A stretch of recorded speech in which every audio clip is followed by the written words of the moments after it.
Jokowi ganyang Cina habis-habisan, ditulis oleh Ahmad Maulana, dilansir dari sewor.com. Jokowi paham bahwa perang hari ini tak melulu melibatkan satu negara dengan satu negara.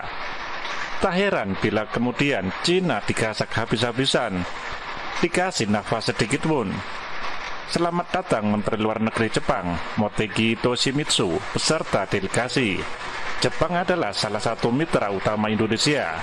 Kerjasama kedua negara diantaranya di Natuna berupa pembangunan sentra kelautan dan perikanan terpadu, peningkatan kapasitas nelayan dan pariwisata.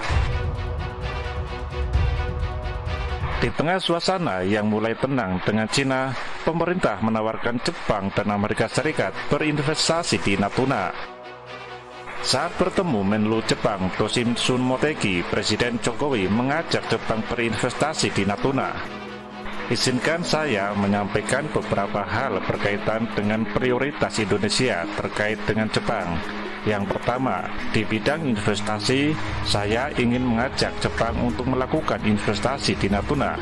Jelas Jokowi di Istana Kepresidenan, Jakarta, seperti dilansir detik.com.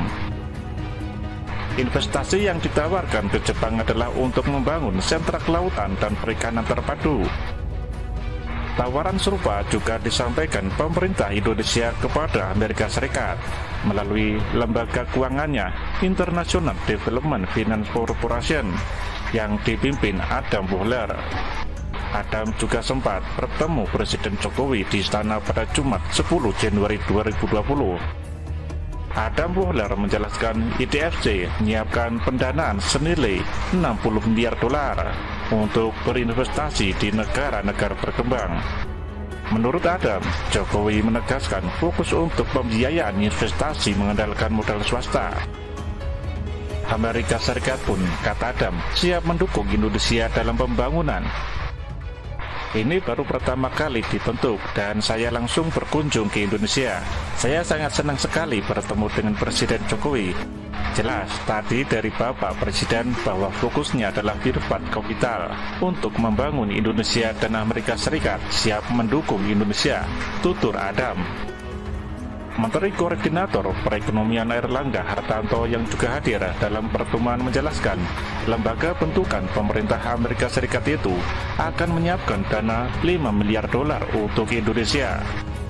Jika dirupiahkan dana tersebut sebesar 70 triliun, mereka akan sediakan dana 5 miliar dolar untuk Indonesia. Nilai tersebut termasuk semacam shift capital, bisa multiplier 4-5 kali. Dengan 5 miliar US dollar investasi dialokasikan di Indonesia, itu akan mengundang sekitar 20 miliar US dollar.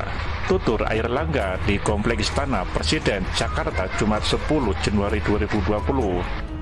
Benar bahwa di atas kertas Indonesia memiliki beberapa kelemahan bila dibandingkan dengan Cina, termasuk dalam urusan ekonomi dan militer. Tapi yang patut dicermati, Indonesia masih memiliki kekuatan-kekuatan yang mau tak mau wajib diperhitungkan oleh negara-negara lain. Itu pun di Natuna, dari mulai potensi kekayaan hasil perikanan, blok-blok migas yang belum digarap, jalur pelayaran strategis internasional, jalur kabel syarat optik bawah laut internasional, serta masih banyak lagi yang lainnya. Dan Jokowi memahami akan hal itu. Tak berselang lama pasca kunjungan ke Natuna, Jokowi langsung menggandeng Jepang dan Amerika untuk berinvestasi di Natuna, dari mulai sektor perikanan, migas, pariwisata, serta yang lainnya lagi. Sinyal ketegasan Jokowi telah dilakukan bahkan tegas sejak 3 tahun yang lalu.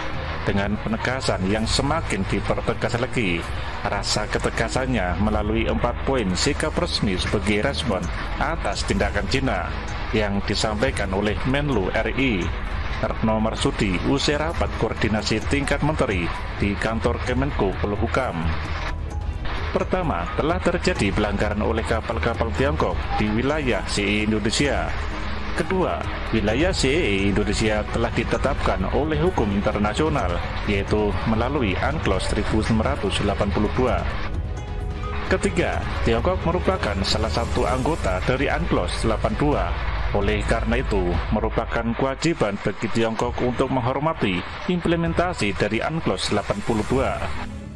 Keempat, Indonesia tidak pernah akan menjadi non-baseline klaim sepihak yang dilakukan oleh Tiongkok yang diakui oleh hukum internasional terutama UNCLOS 1982. Penegasan berlanjut dengan pengusiran 30 kapal asing dari Natuna oleh 3 kapal perang RI.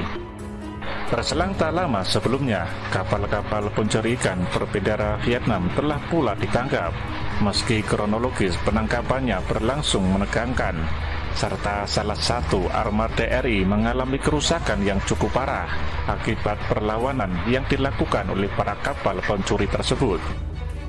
Ketegasan Jokowi berbuah manis, sikap Cina langsung berubah amat drastis 180 derajat, serta tak berani untuk bersikap garang lagi soal Natuna seperti sebelumnya.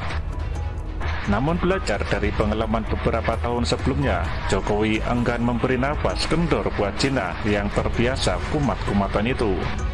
Hingga akhirnya untuk Natuna, Cina sepertinya telah habis-habis dipecundangi oleh Jokowi. Baik hari ini maupun juga untuk masa kedepannya. Tak ada lagi tempat untuk Cina sok gahar di Natuna. Bravo Jokowi.